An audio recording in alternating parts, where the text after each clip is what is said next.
Good morning, everyone, and welcome to the third in our series of heat source webinars entitled Heat in the Highlands and Islands. Today is the second, specifically focusing on our Highlands, mainland parts of the Highlands and Islands, entitled Clean Heat for Business and Community.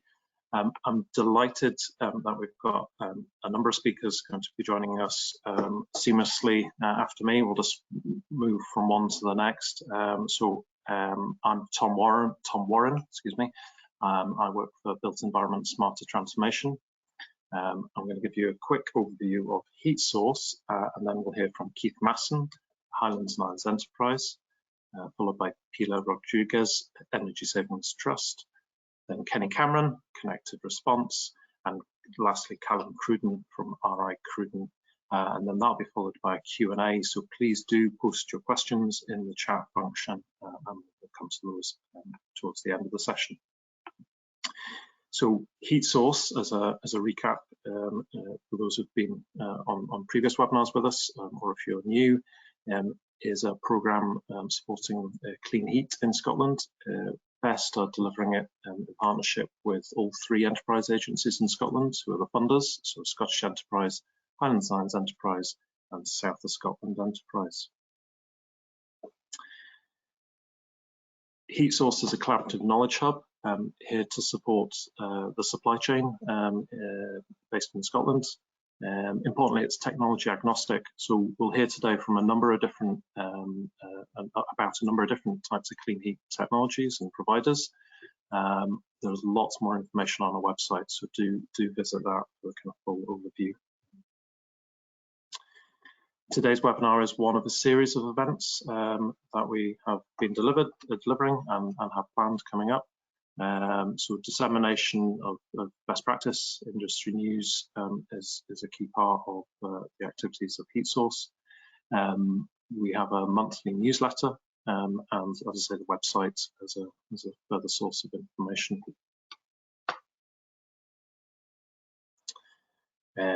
Yeah, so QR code, the slides will be shared afterwards with all of the links. But if you haven't already, please do get in touch with us if you want to engage further with Heat Source and understand the support and opportunities available through that. So without further ado, I'll hand over to Keith Masson. Thank you, Keith. Thanks very much, Tom. Good morning to you all, and I'm really grateful to Heat Source for the opportunity to speak with you today. Just very briefly and by way of background, for those of you who I haven't met either on previous webinars or in person over the years, my name is Keith Masson and I'm Head of Net Zero Transition at Highlands and Islands Enterprise.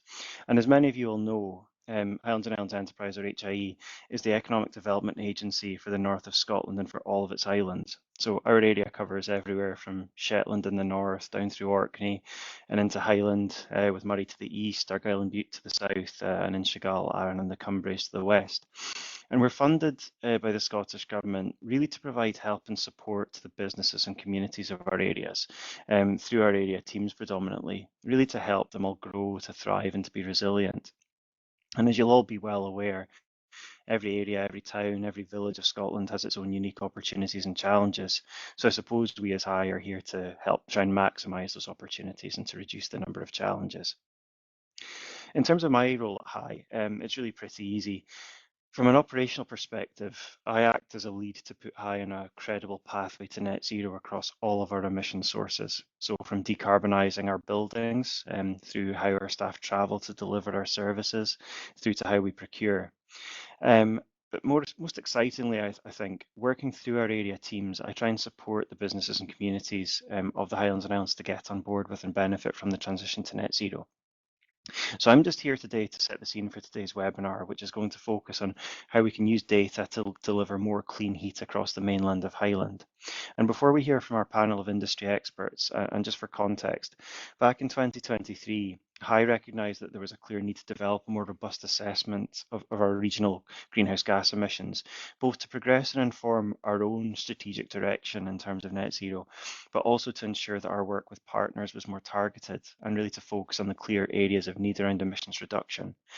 So as a result of that, we commissioned EcosGen last year to undertake some work to baseline the greenhouse gas emissions profile for the whole region for its constituent local authority areas, as well as where the data was accessible, individual sectoral contributions to the emissions profile of the region. And I'll just now very briefly summarise those findings from a heat perspective. Next slide, please, Tom. So it barely needs stating, but heat's an issue that affects us all and is one of the key regional challenges and opportunities of the coming decades. And I think, to me, the inescapable conclusion from our research is that reducing the emissions that we generate from running our homes and our businesses is going to be a real challenge for the Highlands and Islands. Although our domestic emissions are proportionate to our share of Scotland's dwellings overall, we're going to have a harder job than the rest of Scotland to bring our homes up to appropriate energy efficiency standards. What I mean by that, currently only about a quarter of our dwellings have an EPC rating of C or above, compared to about 2/5 nationally. And there are a few different factors that drive that, including the age, the construction type, and the nature of the housing stock. We also, unsurprisingly, have a greater reliance on fossil fuels, such as oil and coal, for heating, and a higher proportion of our properties suffer from exposure to wind-driven rain. They're in a very severe exposure zones, which means that it takes more energy to heat those properties. And that's partly why we have much higher levels of fuel poverty and extreme fuel poverty within the region. But the overriding message from the analysis is that much of the region's footprint arises from a dependency on carbon-intensive fossil fuels, particularly for how we heat our spaces, but also in terms of our industrial and our manufacturing processes. And in many of our areas, the remoteness from on-grid energy supply and the quality and the age of our buildings, whether they're commercial premises or residential, is a major factor in our energy consumption and therefore our carbon emissions. And for residential dwellings in particular, energy efficiency, insulation, and transition to low carbon means of heating and lighting is an area of critical focus and a huge opportunity for our business base going forward, given the relatively small proportion of our properties who have installed those measures to date. But saying that, a significant challenge to the financial and the emission savings which could arise from energy efficiency for our businesses and our homes is the lack of a local supply chain to undertake the work.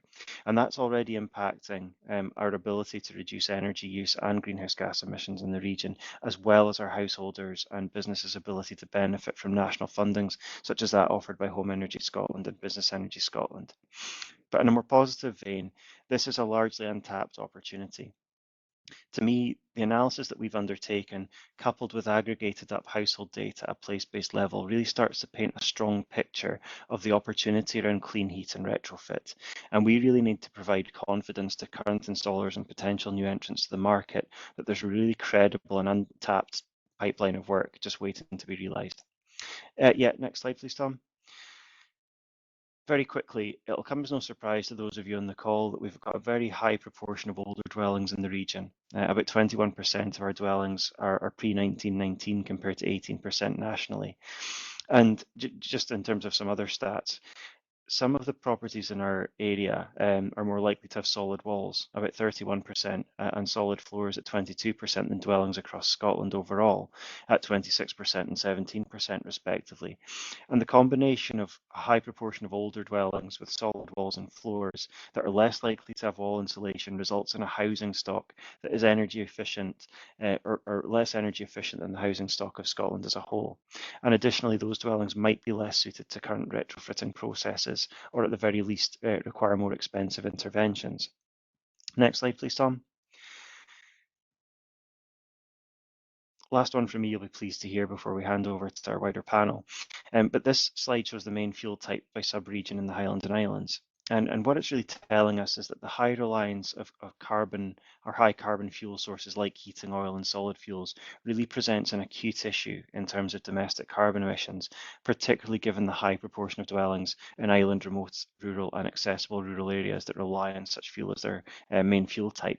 And that's further exacerbated by the fact that around a fifth of our properties use such fuels as their secondary fuel type. So just in summary, to try and sum up what the research is telling us, it's really important to reflect on the fact that emissions from residential dwellings are considerably higher per dwelling in the Highlands and Islands than elsewhere in Scotland. Mean emissions are about 6 tonnes of carbon per property in the Highlands and Islands against a figure of 4.3 tonnes nationally, so about 50% higher.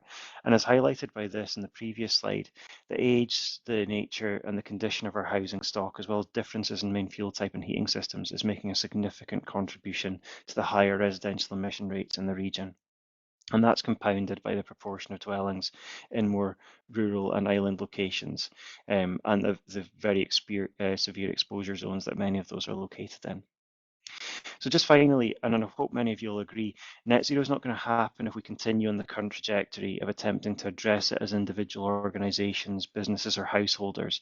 It's going to need much more sophistication, better coordination and aggregation of data to inform more place-based approaches. And to that end, I'm really looking forward to hearing from our speakers this morning and what they see as the expected role of both the public and the private sectors to deliver against our national ambition. Thanks, Tom. Back to you.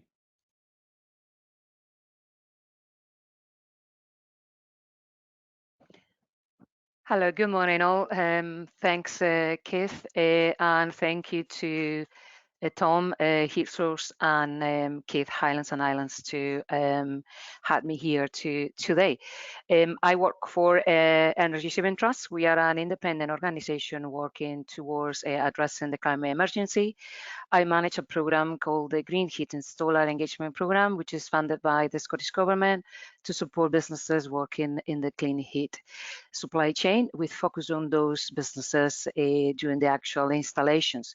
Today, however, I'll be also presenting on the broader support available for businesses, communities, and householders living and working in the Highlands. Next slide, please. Thank you. I took some data from the MCS low carbon landscapes to show a graph with the heat pump installations in the Highlands since 2009, which is when the MCS certification started and when we have that data available. It's lower than we want to see to accelerate decarbonization, but we can see that there is a number of installations, the number of installations of heat pumps are increasing in the Highlands, particularly in the last 2 years. As a reference, in 2003, there were 856 installations of any type of heat pumps. This represents around 14% of all the heat pumps installations in Scotland. And so far, as per yesterday, in 2022, there's been 762 installations. Next, please.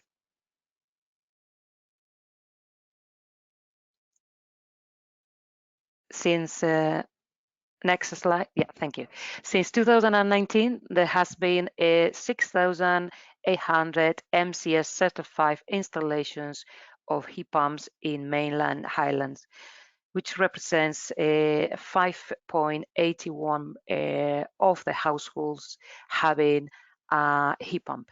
Bear in mind that the MCS certification is not a requirement for new build, and there might be people and businesses that decided to install without accessing the Scottish Government funding, and therefore they don't need an MCS certified installer.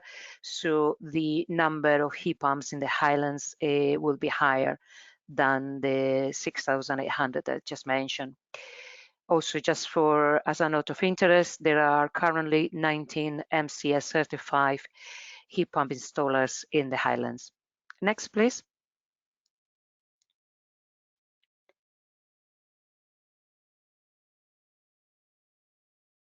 I want to touch in the next slides on the support available to install clean heat technologies in the Highlands. And one of those is Business Energy Scotland. This is a program funded by the Scottish Government and managed by Energy Saving Trust. It provides expert and impartial advice to SMEs so they can save money and grow, save energy, money, and grow a greener business. There is an interest-free loan available up to £100,000 to help SMEs with the upfront cost of those technologies, and the loan also can be combined with a grant up to £30,000. Next slide, please. I'm going to provide you in the next slide with an example of previously underused community hub based in the Highlands that now is a hive of activity after new energy efficiency technology was installed thanks to the support of Business Energy Scotland. They cut emissions by 61%. The link to the case studies on the slide, so you can have a look afterwards. On the next slide, also you will see another case study. This is Swanson's food wholesalers in Inverness. They needed to replace 2 inefficient shipping containers with a modern chill room. The business also was given 5 recommendations to install double glazed windows in the office and switch to LED lighting. With all the changes, they are saving now around £2,000 per year. As you can see, Business Energy Scotland supports a wide range of businesses. They have plenty case studies in their web pages, so I'll encourage you to have a look to see and understand that pretty much any SME, anyone that is an SME can access the support. This is Home Energy Scotland, provides a one-stop shop for clear, free and impartial energy advice and support, and helps householders to save energy, reduce fuel bills, keep their homes warmer and reduce carbon emissions. Householders can access funding in the form of a interest-free loan and grants up to £9,000 for a heat pumps if the area is classified as rural and remote, and up to £7,500 for everyone else. One of the conditions to access the funding is that the installer needs to be MCS certified. The link for further detail is on the slide, so people can access the information afterwards. Next, please. So in the next slide is just one example of the many that we have of a home. This is a case study of a 160-year-old terrace house in Peel. Apologies if the pronunciation is wrong.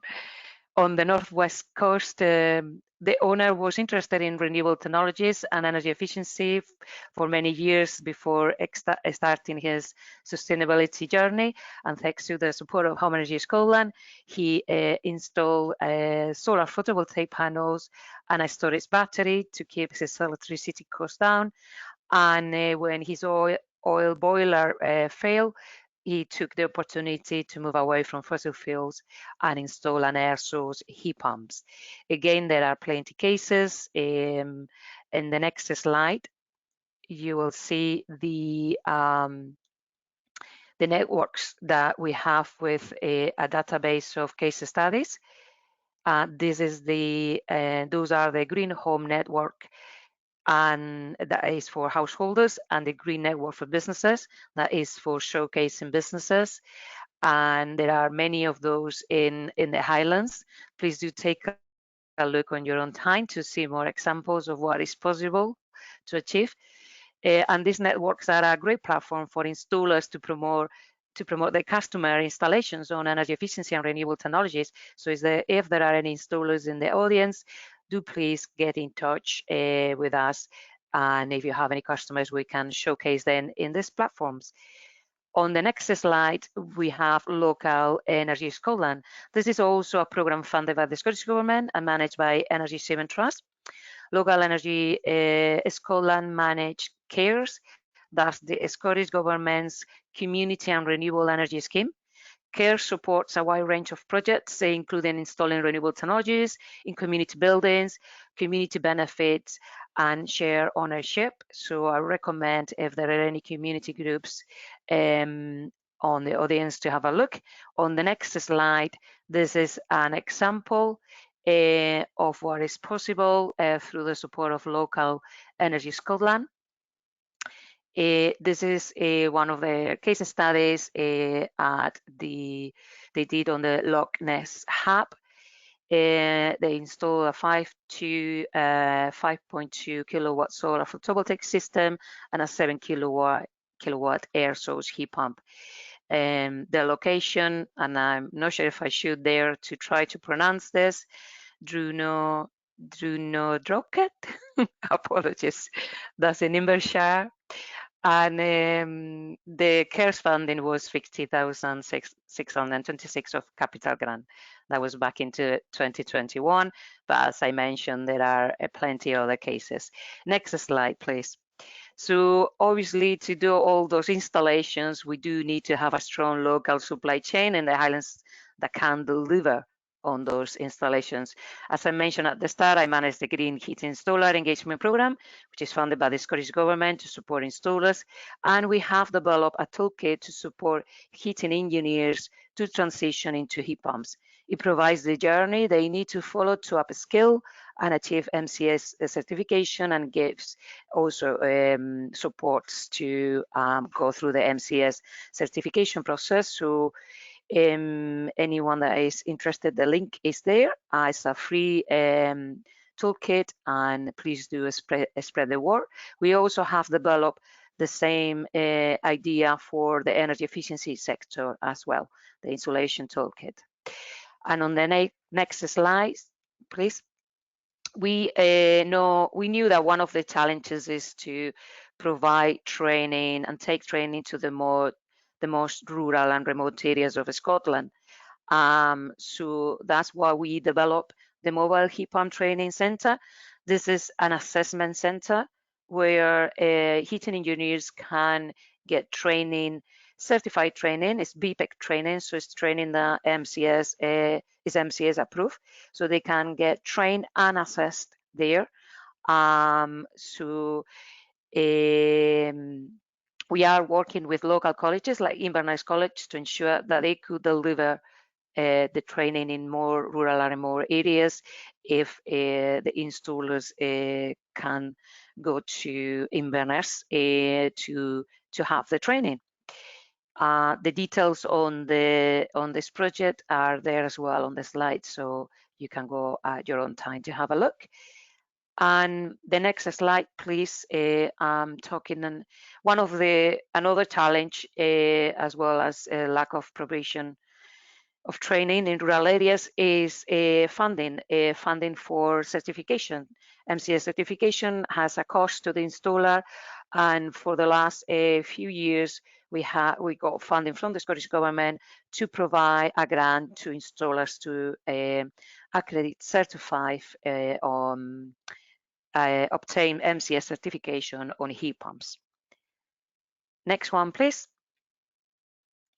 We also have a platform where MCS registered installers for any technology can have their details there. This is something that is solely for Scotland. What we're trying to do is we get the data from MCS. We ask the installer if they want to be there, and this is the tool that we use. Home Energy Scotland and Business Energy Scotland and Local Community Scotland will use to recommend to find an installer. So any installer in the audience that is not there, please do get in touch with us. You can do it online and you can register yourself. It is pretty much a free marketing tool as well. Customers can leave reviews there, and we are looking into improving the software to enable installers to leave reviews as well. And just the last slide from me, you will happy to hear. This is just a few links to the Green Heat and Solar Engagement Program. We have an email address, LinkedIn group. Please join us if you're not there. Email updates. We keep you updated of any changes on legislation, on funding. So please do register if you aren't already. And those are the web pages that we have from the program, with free case studies and the webinars that we deliver. So thank you so much, and I'll pass it to the next presenter.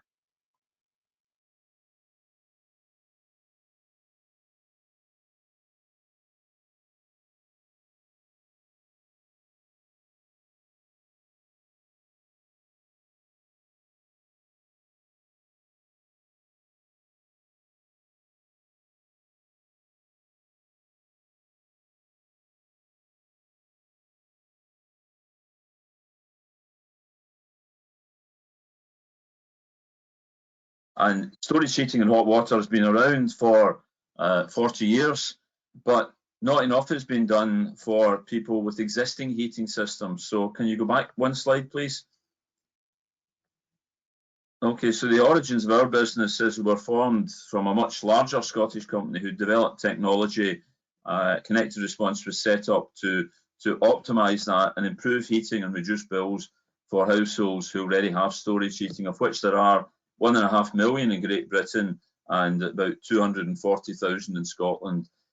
We became part of Warmworks in December 2021, and the local context I want to bring to this from a Highlands point of view is to highlight a fact that might surprise to say that the two council areas in Scotland with the biggest numbers of houses with storage heating are Glasgow, which is no great surprise in a city with about 180 tower blocks, but second one is Highland, because 25% of people in that area, 25,000, would be relying on storage heating and hot water and enjoying a pretty poor service for many years. Next slide, please.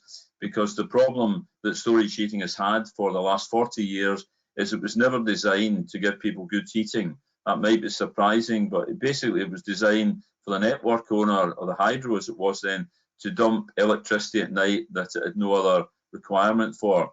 And that's why for 40 years, the profile you see there, night charging, has meant heat going into heaters from midnight or 11:30 in some cases for 7 hours. And the output of that, the blue line, is a steady decline in room temperature that would take people into the evening cold, reliant on what you see in the picture there, reliant on electric fires at the expense of off-peak rate. So it's never been a great system, but it doesn't have to be that way. Next slide, please.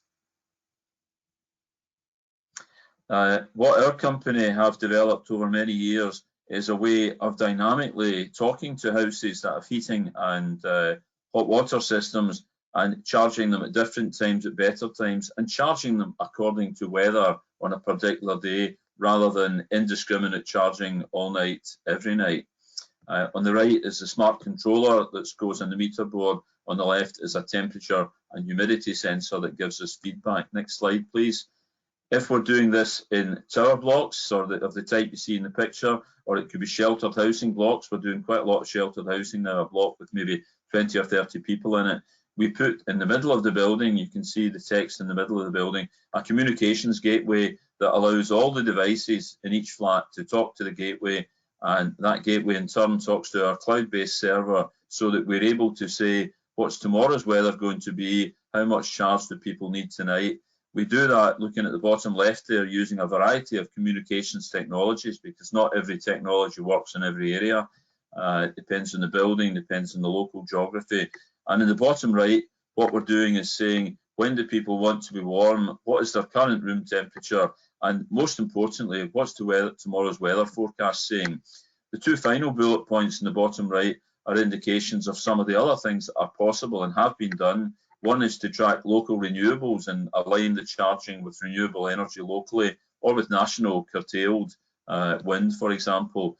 The bottom point there on carbon intensity, we've recently done a project which Ofgem funded to prove in London that we can follow carbon intensity signals, and in that project reduce carbon emissions in London by 15% just by tweaking the charging times each night and each afternoon. Next slide, please. The simplistic picture of this is that the before experience for people with storage heaters on the left, we're not talking here about new storage heaters, we're talking about traditional legacy heaters, which often are thrown out and dumped on landfill sites, not because they're not working, but because they've been charged at the wrong times. So it's storage heating and hot water cylinders of the type you see on the right, which is in a small council flat, despite the extreme size of it. So previously, charging happened between midnight and 7 in the morning. Next slide, please. And what happens now, and we've got installations across the whole of Great Britain, the after experience is if it's very cold outside, so if the average temperature in the day following is 2 degrees, it would be quite normal now to make some of the charging at night, some of the charging in the middle of the afternoon, and sometimes some of the hot water charging in the evening. It depends on landlord and tenant preferences. Next slide, please. In contrast to the previous one, if it's a relatively mild day with an average temperature of 10 degrees, we would charge a little bit before people get out of bed. We certainly wouldn't charge at midnight or 11:30. We'd charge partly in the afternoon, and invariably that's enough. So it makes a significant difference, a reduction in consumption, but also an improvement in experience. Next slide, please. You've seen the problem slide before with the big bank of blue charging at the wrong times. If people move on to alternative tariffs, often this means charging in the pink area just before they get up, the bottom scale being from midnight to midnight. So that charging in that shot there is round about 4 till 7 in the morning, with a charge in the afternoon as well. And the objective is to try and not have this blue line declining, but to have more of a smooth, the red line there, a smooth path into the evening. That means people don't have to rely on putting electric fires on or going to bed early. It's relatively obvious and straightforward. Could and should have been done many years ago, but it's never been possible. The electricity industry is littered with barriers and obstacles to common sense solutions. Next slide, please. The customers who we've worked with include the ones that are on the screen there. I'm just going to mention a couple just now. Pick out West Dunbartonshire Council, who are just completing installation in their 14 tower blocks in Dumbarton and Clydebank and Dalmuir. And also at the bottom, Trust Housing, who are installing in 15 sheltered housing complexes ranging from Helmsdale and Lochinver in the north to islands like Mull, Islay, Arran, but right down to almost to Berwick and Tweed, right on the border. And that's aimed at giving people a better service at a reduced cost. Next slide, please. One of the big ticking time bombs that is waiting to go off, though, is that around about probably 60 or 70% of homes in Scotland relying on heating and hot water, electric storage heating, are dependent on radio teleswitch, which I'm not going to go into in detail, other than to say for 40 years the BBC's broadcast a signal every night that said to the storage heaters, switch on, switch off. That signal is being switched off in June next year, and there's been very little publicity to this, but the potential outcome is that there will be hundreds of thousands, certainly tens of thousands of people across Great Britain whose heating and hot water will fail next summer and not switch on when the summer comes to an end. So there's now a bit of a panic on about this, and quite rightly so, because you've seen at the bottom of the previous slide Ofgem's statement there that when this goes off, there's a likelihood that people will have no heating and hot water. So this is a national emergency. I'm happy to tell people more about it if they're interested. Next slide. Just want to finish by a couple of case studies. The first one there is in Glasgow, where Wheatley Homes Glasgow have now installed smart controls in 8,000 flats of the type you see in the picture, either multi-storey flats or the low-rise flats there.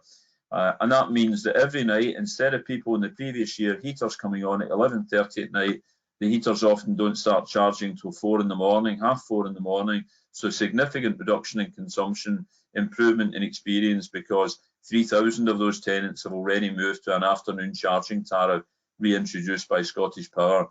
And the significant thing about this, it's been done at much lower cost than putting new heaters in. The bill for new heaters was going to be 50 million. The bill for smart controls was less than 7 million. Next slide, please. And this is one in London where Kensington and Chelsea have installed in the flat you see there. They did this in 3 phases. They said, let's reduce the charging and spread it across the day. Phase 2 was to say, let's activate tracking the local weather. And phase 3 was to say, instead of big tanks and 7 hours of charging, let's give people less hot water and see what their experience is with that. And that's been very successful. Next slide, please. What you can see on this slide is the yellow line for the year 2023 is the outside temperature in London. Of course, the yellow line is high in the middle, and it's lower in January to the left, slightly higher in December to the right. The 3 other lines, though, the blue line is what happened before with the heat with rent scheme, that consumption went on long into the summer, into the autumn and the spring. But when they went to weather compensation, the blue line dropped to become the red line. They were using less because we were putting less charge in. And the grey line was after optimising the heating.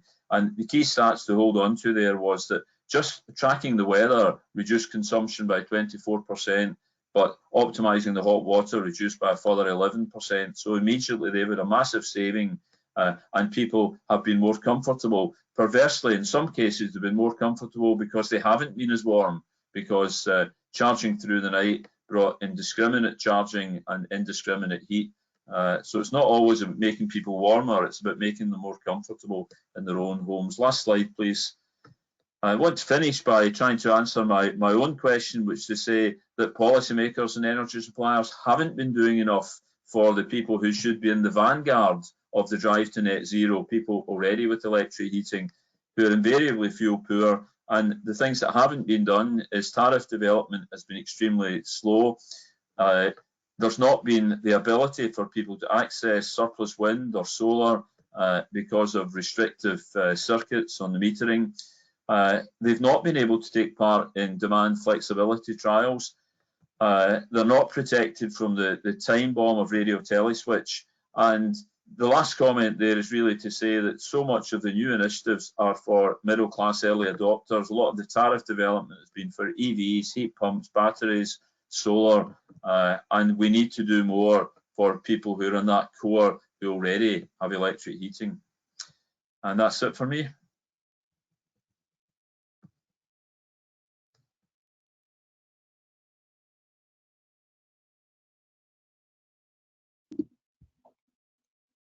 Hi, thanks for that, Kenny. Hi everyone, my name's Callum Cruden.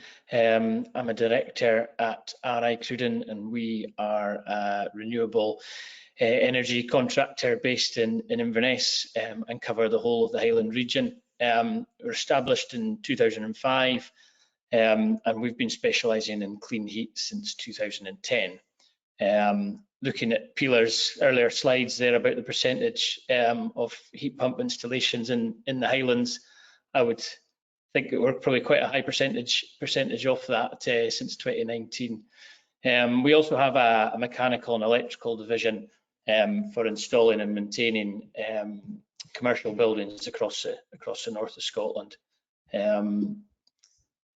We've been on a journey with clean heat for a long time now, and it's great to see it becoming more mainstream and more popular. But like many businesses, we have our struggles particularly in the Highland region, and a skills shortage is a huge part of that. And as Keith mentioned earlier in his slides, building a local supply chain, particularly in the Highland region. So what we've done as a business to combat that is to heavily invest in training. We've built an award-winning apprenticeship scheme that we've had multiple individual award winners and multiple business awards for it.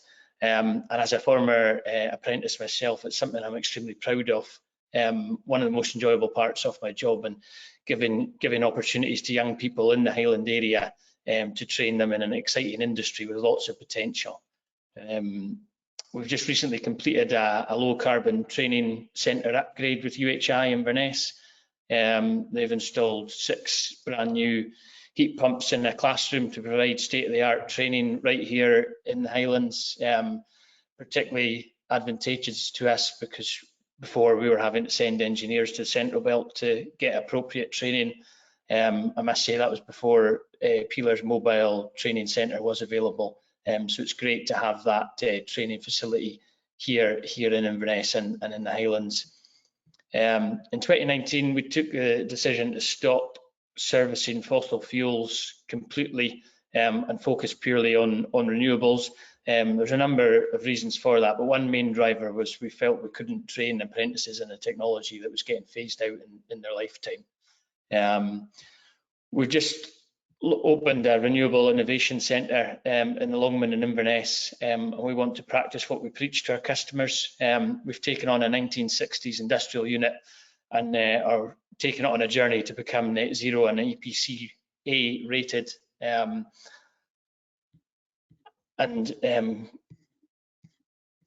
Yeah, that's it. So sorry, clean heat and the challenge in the Highlands and Islands, particularly the geography. We've got over 50% of the land mass in the Highlands, and and less than 10% of the population, so a huge area to cover and very little people to do it. Extremely harsh winters, we need reliable heating systems that work and are efficient to run. Fuel poverty is a huge area of concern, which Kenny touched on there as well. Huge area in the Highland region, and the Highland Council has some really alarming figures on this. We're mainly off-grid gas communities, a large reliance on oil and LPG gas systems, and an outdated energy infrastructure. The electrical network is outdated. A lot of controversial upgrades currently happening across the Highlands, but in reality, to achieve net zero and reduce carbon reduction, our electricity network has to be upgraded. There's areas of concerns, particularly in rural locations with electricity supply, which I'll touch on next. Next slide, please. So what is clean heat? So clean heat is effectively a system that uses non-fossil fuel heat source, mainly electrical, and the caveat to that is obviously the electrical national grid must produce electricity using renewable sources for the grid to be net zero. Again, this is linked to the point earlier about the upgrades in infrastructure required to achieve this. Different types of low carbon heat, air and ground source heat pumps. I do a lot of myth busting stuff around heat pumps, but as I said, we've been installing them for over 14 years now. Even in the last 2 or 3 years, the technology upgrades and the better efficiencies of heat pumps has been phenomenal, from where they were when we first started working to them to where they are now. And a lot of the bad press or the myth busting stuff that's out there is all old news on old technology, where though they don't work in older buildings, they only work in new builds, they only don't work with radiators and things like that. It's all outdated information, and what we do is show people working examples, and feel that we no longer need to go into the myth busting, and we no longer need to go into how a heat pump works. You know, we can show people that it does work, and similar to the Energy Saving Trust Green Homes Network, showing people different examples. Direct electric, a lot of what Kenny was talking about there was storage heaters, panel heaters, radiant panels, or thermal stores using immersion heaters. That's other types of clean heat. And I've got biomass written on the slide, which is a bit controversial. So the Scottish Government don't classify biomass as clean heat option. And I think particularly around domestic, that should be correct. But what we found and what we find for businesses commercially, where a large heat load is required and they don't have the sufficient electricity supply, is biomass is still a good option for them out there. There's obviously a caveat against that biomass is only carbon neutral if the fuel supply are replanting the trees that they're harvesting, and to offset what they're burning as well. So maybe you can have a discussion about that after in the questions later. The key to clean heat will be a mix of everything. You know, there's not one solution that suits every building or suits every house or location. For example, heat pumps and electric need large electricity supplies, which aren't always available. So what to do in those areas is maybe wait for the infrastructure upgrades and look at a fabric first approach by offsetting the amount of energy required and things like that. The funding part, as I say, there's lots of funding out there for it. Pilar went into some detail about that, you know, for homes, for domestic clients, businesses, for SMEs, and Local Energy Scotland there for communities and charities. So we've worked with all these funders for a long time, and they do work. You know, it does take some time to get through it, but it does work. And just say to people it's there, and just be patient and use it while it's available. There's also a lot of private funding, a lot of cost savings, and if cost savings and carbon can be demonstrated, there's a lot more beneficial lending rates from providers for that. So if you are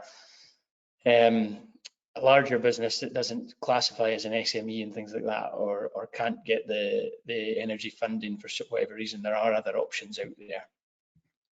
Next slide, please. And just a wee bit about what we do. There's some examples of some domestic properties, that's some solar panels, which obviously isn't clean heat, but is there as an offsetting measure and can work as integration with different systems, whether it be direct electric or heat pumps. Next slide, please, Tom.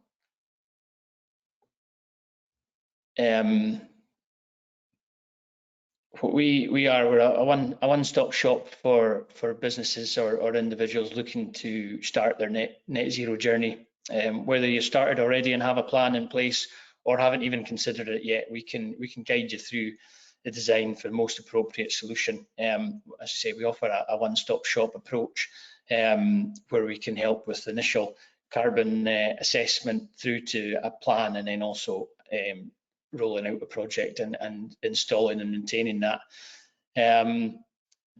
We offer a wide range of renewable technologies that can be integrated together to help further reduce running costs. As Kenny mentioned, with the different tariffs and things like that, there's more and more technology becoming available to help with smart charging, smart running, and trying to get the most efficient use out of clean heat technologies, and we back all this up with an excellent in-house maintenance team. So we continue to look after almost every project that we install, and we're based right in the heart of the Highlands to support that locally.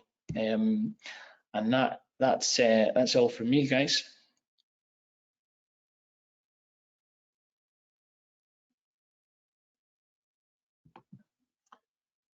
Thank you very much, Callum, and to all our speakers this morning. If I can invite our speakers to come back on screen, and then we'll do some Q&A. So if the audience, if you've got additional questions you want to ask, please do post them in the chat, and we'll work through those. I'll just wait for those to load up. Maybe just whilst I'm waiting for that, Callum, if I can maybe ask, obviously as an installer within the Highlands, what's the main? I mean, you've covered in your presentation maybe some of these, but what's the one, for our audience, what's the one takeaway in terms of the kind of key challenge that you have, and as a sector and as an installer, where you feel there's obviously, has been outlined, we can see the scale of the market opportunity and the growth potential, but what's the kind of key challenge that you guys face? The key challenge for us as a business at the moment is a skill shortage, getting enough people to roll out. The demand is there, the appetite's there, as Pilar mentioned. The funding and support is there, although some of that's changed recently, where it's now only available for retrofitting clean heat rather than any new build or any other type of renewable technology. So, for example, solar isn't available anymore. It's purely clean heat on retrofitting, but that is where the biggest sort of area of concern is across the nation of trying to change what we're doing. So that's why the funding's there. But yeah, for us, it's getting enough people. That's installers on the ground and guys to design systems as well. So what we've done with our training program, it's obviously a longer term approach. The majority of these apprenticeships are 4 years. We'll benefit for it, but just not right now. And that's probably where I think most people I speak to is where the pain points are, is support right now. No, thanks, Callum. Keith, I think some questions have come direct to you, so if I can maybe just ask you to, if you want to ask the question that you've got in front of you there to our panelists. Yeah, sure. So well, Callum's kind of answered the first one a wee bit, but keen just to hear from him a wee bit more about how easy it is to attract apprentices at the moment, and then fundamentally how to retain them. So if you have a wee think about that, Callum, I'll ask a question of Kenny. Keen to hear what you think the impact of the RTS switch off is going to be for impacted householders, and what you think the public sector can do better to raise awareness and support residents ahead of that. Well, the stats as of April last year, the last time they were published, would show that in the SSE networks area, there's still 78,000 houses rely on radio teleswitch. And of that 78,000, no one knows, but my personal estimate is half of them may not be doing anything now. They may be in houses that used to have storage heating and people never get round to having the meter changed. So they might still be able to put a washing machine on at night. It's illogical to have done that, but there's some that are dormant in effect. So we've probably got 40,000 left. And one of my colleagues designed the first teleswitches in 1980, so it tells you how old he is. And even somebody that was involved in design and development can't answer the question, what happens when it's switched off?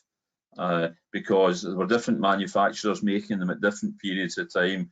There was some very early ones were designed to say, if the signal stops, let's assume it must be tampering by the resident. So let's put them on the high rate straight away. So some will just start charging people top whack for their electricity. But I think there'll be a large proportion where nothing happens, no signal, no switch on, no heating. Now that will not be noticed on 30th of June 2025 because people won't have their heating on in many cases, but it will be noticed when people put their heat on in September next year. So I think there'll be many people that have no heating. The energy suppliers are the ones that should have been solving this problem. They should have been installing smart meters. But although national stats say that something like 60% of homes in Great Britain now have a smart meter, the stats for electric only houses is probably 5%. I would say it'll even be less in the Highlands and Islands.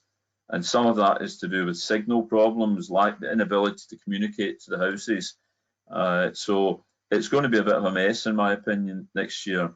And we're working with landlords particularly. It's hard to work with individuals because we don't know who they are. But many landlords have said we need to do something ourselves to be, free from this risk. So I think it needs to be a more public debate. Whereas today, everyone, government, regulator, suppliers, have been keen to just sweep it under the carpet a little bit.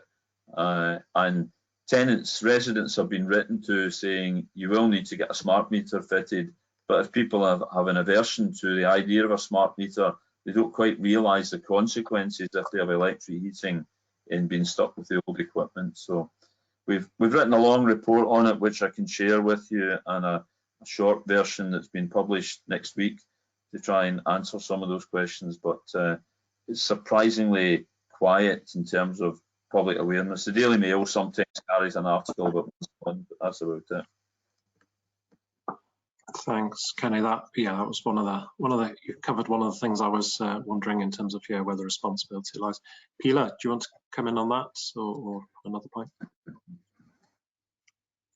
Yeah, Pilar, sorry, you're muted. If we can just get Pilar unmuted, that'd be good. Do you want to try again? Sorry. Can you hear me now? Now we can now. I think yes. you had the control. Yeah. Completely agree with Kenny. There is a major issue there, but just wanted to reassurance people hearing that obviously Home Energy Scotland is very aware of this. So is the Scottish Government, and there are conversations going in that direction. The hope is that they will initially continue supporting it, but the signal will still be there, rather than completely disconnected. But I could be wrong. But that is what I think it'll happen at the start. Thank you, Pilar. And Callum, maybe just go back to the question Keith asked previously around, I think particularly retaining apprentices. Yeah. So attracting them certainly doesn't seem to be a problem.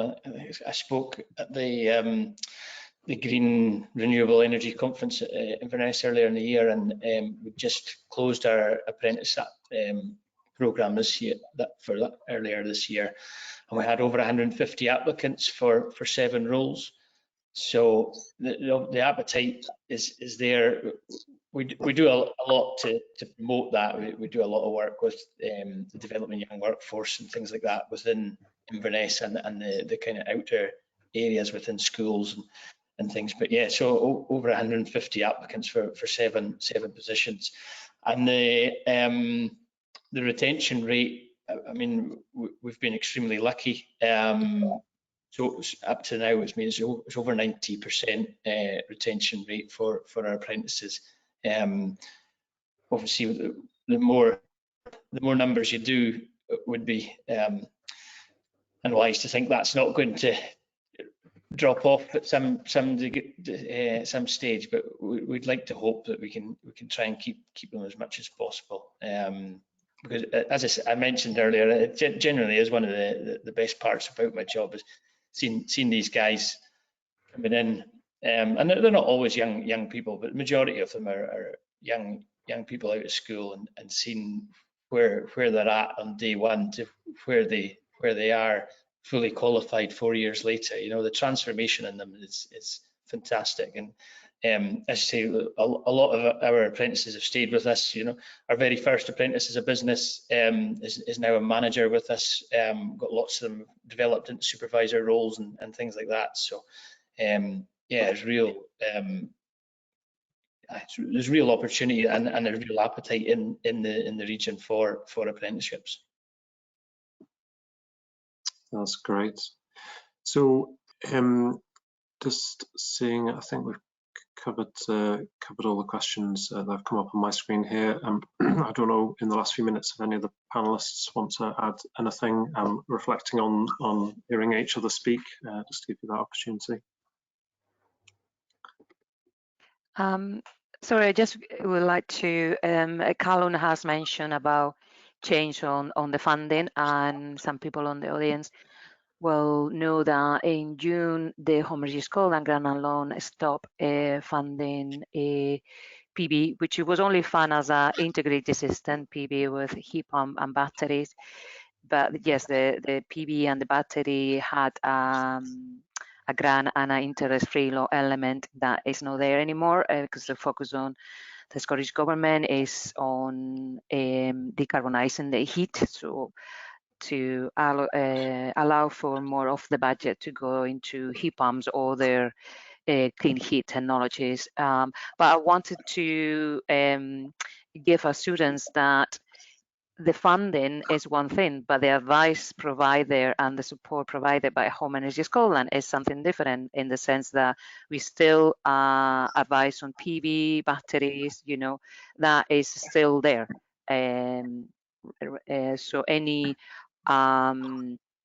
technology that we think is suitable for the property, the advice will be there, and the report will include the cost savings and so on. So we continue pushing those technologies through the advice and support service. Thank you, Pilar. So in summary, I just want to thank again all our speakers for the time, both today and in preparing the presentations. I think we've managed to fit in quite a diverse, number of topics covered there, from the kind of insights from Kenny around direct electric and the imminent cut-off there, Pilar with the support that the sector has, and a lot in the slides, which we'll share afterwards there for people who need those links, and Callum, obviously for those insights and the growth of RI Cruden in the region. Really impressive to see. So thank you all again. I'd like to thank our funders and Keith, particularly with Highlands Science Enterprise, for the support for Heat Source. Just as a reminder, we have the fourth and last in this series of Clean Heat in the Highlands and Islands, which will be a week today, Thursday the 26th at 10 o'clock again. We'll have speakers again, Pilar from EST. We've got a speaker from the Flexel, which are infrared heating company based in Fife. And also we'll hear from North Uist Distillery about their journey into clean heat in terms of a business application. So that's all that to look forward to next week. We will have other webinars coming up through HeatSource and in-person activities, so please do keep an eye on our website. If you've not signed up to our newsletter, that's the best way to follow what's going on, or our social media. And if you want to get in touch for any kind of business one-to-one or initial engagement about HeatSource, please get in touch through our website. So just like to thank you all again for your time joining us today on the webinar, and again to thank our speakers. So thank you all. Thanks, Tom. Thanks, everyone. Thank you for having me. Bye. Bye.